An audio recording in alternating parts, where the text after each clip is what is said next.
Il est né le 28 juin 1491 et il est mort le 28 janvier 1547.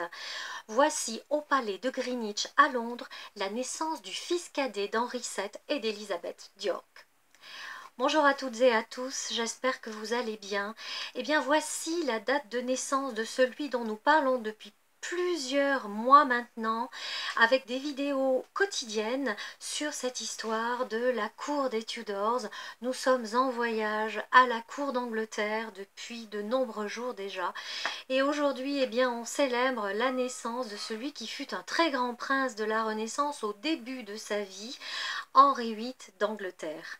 Comment d'un prince extraordinairement beau, jeune, intelligent, dynamique, Henri a pu devenir le tyran que nous gardons en mémoire et qui a marqué l'histoire, celui qui fut le mari de 6 épouses successives, celui qui demanda la mort de tant de ses amis. Eh bien, c'est celui qui est devenu Henri VIII. Alors, il a pourtant été un jeune garçon extrêmement aimé par sa mère Élisabeth d'York et sa grand-mère Margaret Beaufort. C'est un enfant qui a été élevé avec ses femmes, qui était le cadet, donc il n'était pas destiné à hériter du royaume immédiatement. C'était en fait un enfant secours si le fils aîné devait mourir. Ce qui s'est passé, Arthur Prince de Galles est décédé en 1502, c'est quand même un enfant qui n'a pas manqué d'amour, qui n'a pas manqué d'affection, qui n'a pas manqué de voir les yeux de son entourage briller lorsqu'on le regardait.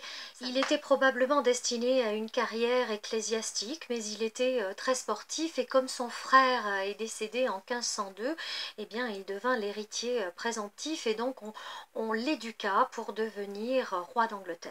Il devint roi d'Angleterre à la mort de son père le 21 avril 1509. C'est une nouvelle ère qui débutait pour le royaume d'Angleterre. Son père avait tâché d'économiser énormément. Le trésor royal était très important et Henri VIII, lui, allait vivre de manière complètement différente en dilapidant tout cet argent et en étant le roi aux 6 épouses. Il épousa d'abord en premières noces Catherine d'Aragon, avec laquelle il eut une seule enfant vivante, la princesse Marie, qui devint Marie Ière d'Angleterre.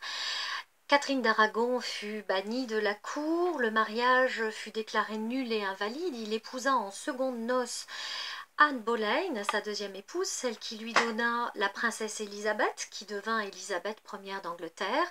Anne Boleyn fut décapitée le 19 mai 1536. Il épousa ensuite Jane Seymour, qui lui donna le fils tant attendu, le futur Édouard VI d'Angleterre. Mais Jane Seymour, je vous le rappelle, est décédée des suites de son accouchement. On trouva pour lui une princesse européenne qui était la princesse de Clèves, Anne de Clèves, mais qui ne lui plut pas du tout. Il l'épousa donc et resta marié pendant 6 mois avant d'annuler également ce mariage. Il épousa ensuite une cousine d'Anne Boleyn, la jeune Catherine Howard, qui avait 30 ans de moins que lui. Catherine Howard qui finit comme sa cousine décapitée à la Tour de Londres. Et il épousa enfin Catherine Parr, qui était déjà 2 fois veuve et qui l'accompagna dans sa fin de vie où il était vraiment très malade, où il était irascible, où il était épouvantable. Donc quelle différence entre ce beau prince de la Renaissance, beau, jeune, intelligent, et ce roi qui termina sa vie tyrannique, effrayant son entourage, mais qui souffrait énormément puisqu'il avait des ulcères à la jambe, qu'il était tombé de cheval à plusieurs reprises, qu'il avait eu donc des chocs, des traumatismes crâniens qui avaient certainement beaucoup fait changer son caractère, et puis le fait d'être dans une souffrance permanente le rendait complètement irascible.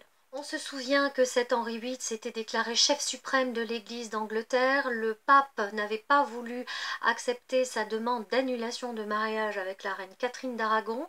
Il avait donc décidé de rompre avec Rome. Pour autant, contrairement à ce que l'on peut penser, il est toujours resté catholique. La reine Anne Boleyn était très sensible à la réforme, très sensible aux idées réformées, très appréciée de Martin Luther, mais elle était aussi restée catholique. Il n'y a que la reine Catherine Parr qui était protestante, et puis la reine Anne de Clèves, bien sûr, qui venait des États protestants d'Allemagne, qui s'était convertie au catholicisme. Henri VIII est toujours resté catholique et il est mort en catholique catholique, contrairement à ce que l'on peut croire et ce que l'on peut imaginer. Donc lorsqu'il décéda, le roi Henri VIII fut inhumé au château de Windsor, dans la chapelle Saint-Georges, où il repose près de sa troisième épouse, la reine Jane Seymour, celle qui lui a donné l'héritier mâle tant attendu, son jeune Édouard, qui ne devait connaître son père que pendant 9 ans. Alors à sa mort, Henri VIII a nommé un conseil d'hommes sûrs, d'hommes sages, pour pouvoir aider le roi Édouard VI dans la gestion du royaume, et c'est en réalité le frère aîné de Jane Seymour, Édouard Seymour, qui devint le Lord protecteur du royaume et qui dirigea l'Angleterre pendant un temps. J'ai réalisé une petite chronique vidéo sur lui, je vous la mets en dessous de ces commentaires si vous voulez découvrir qui était ce personnage d'Édouard Seymour. Voilà donc pour ce 28 juin 1491, la naissance de celui qui allait devenir l'un des plus grands monarques d'Angleterre, mais pas le plus grand monarque puisque sa fille, la reine Élisabeth Ier, a régné 44 ans et lui 37 ans. Je vous dis à très bientôt pour la suite de cette histoire des Tudors.